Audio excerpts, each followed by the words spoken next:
Hey folks, Ed Loughran, Bassmaster Elite Series Pro, getting ready for the 2020 season. Finished my rookie year last year, ended up not doing quite as well as I had expected, but finished strong in a few tournaments.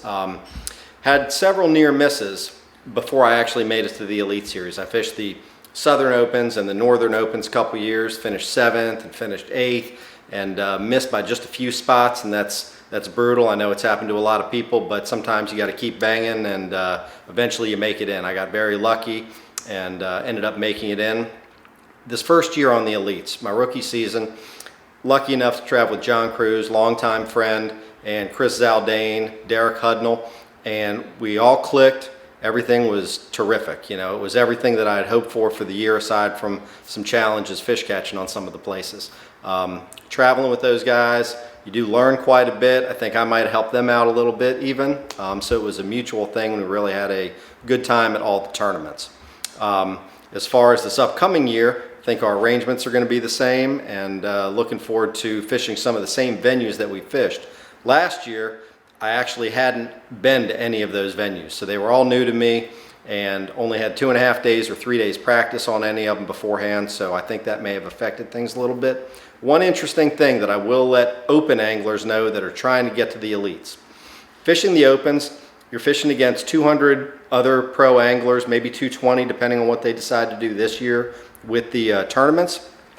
When you make it to the Elites, it's a lot different. There's only 75 to 85 boats this year that are going to be out there. In the Opens, I found that I often would do well by finding very small, out-of-the-way places. That would help because you have so many people there, often for 7 days, 10 days, 14 days people are practicing. Everything gets really beaten to death. So I think that's one problem that I had this year in the Elites. I fished that same way and spent probably a day or a day and a half of my practice looking for those tiny out-of-the-way spots. And in the Elites, interestingly enough, you don't need to do that. There's only 75 people, and they're only on the water for about 2.5 days. They're not beating up fish, so it really ends up being a situation where you can fish some of the more obvious stuff. And I think that's one thing that affected me, is I spent a lot of time fishing like I fished the Opens for so many years, and this year I'm going to readjust and fish a little more traditional spots, and I think that will probably help this upcoming year. The Elites this year, it was everything I expected it to be. I was fortunate enough to make the Angler of the Year championship at the end, so there was a lot of activity around that. Finished strong at the last regular season tournament at Lake Tenkiller with the 12th, and you pull into the parking lot there at the casino where the weigh-ins were in Oklahoma the final day.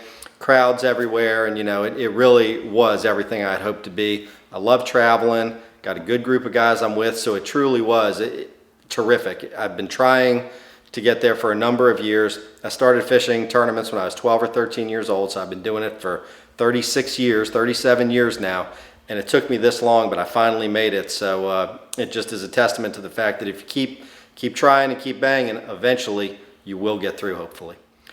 For an angler starting out, there's a couple schools of thought. Some are just go for it and get in the biggest tournaments possible. Go hard, go strong, put all your eggs in one basket and let it rip.